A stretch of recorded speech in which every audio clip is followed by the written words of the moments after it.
Bonjour à toutes et à tous. Au sommaire du JT de ce lundi 11 mai, investissement des entreprises, lundi de Pentecôte et société par action simplifiée.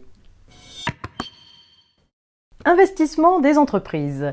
Lors du Conseil des ministres du 8 avril 2015, le gouvernement a annoncé que les investissements industriels productifs des entreprises réalisés entre le 15 avril 2015 et le 14 avril 2016 ouvriraient droit à une déduction exceptionnelle de 40% de leur prix de revient.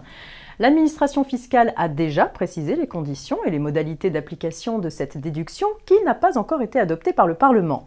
Les entreprises soumises à l'impôt sur le revenu dont les bénéfices proviennent de l'exercice d'une activité industrielle, commerciale, artisanale ou agricole et les entreprises relevant de l'impôt sur les sociétés pourront bénéficier de cette déduction fiscale.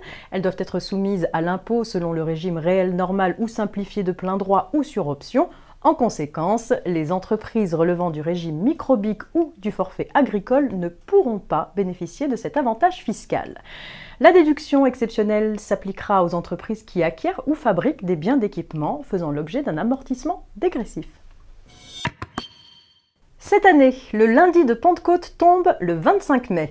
Depuis 2008, ce jour n'est plus la journée de solidarité par défaut et il est redevenu un jour férié légal ordinaire. Cependant, les entreprises qui le souhaitent peuvent continuer à fixer la journée de solidarité à ce jour.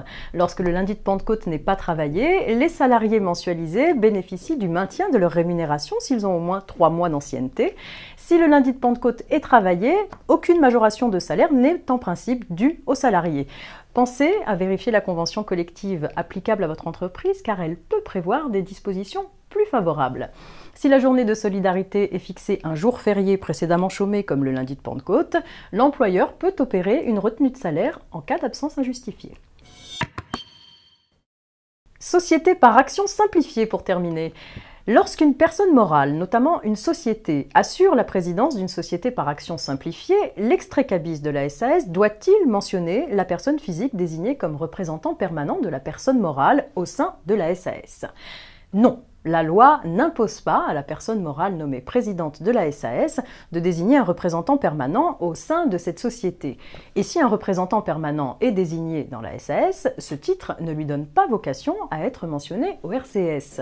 Doivent en revanche figurer au RCS de la SAS pour être portés à la connaissance des tiers les renseignements concernant son ou ses représentants légaux. Il s'agit des dirigeants qui ont le pouvoir de diriger, de gérer ou d'engager à titre habituel la société, comme son président, son ou ses directeurs généraux et directeurs généraux délégués. C'est la fin de ce JT. Je vous donne rendez-vous demain. Excellent début de semaine à tous.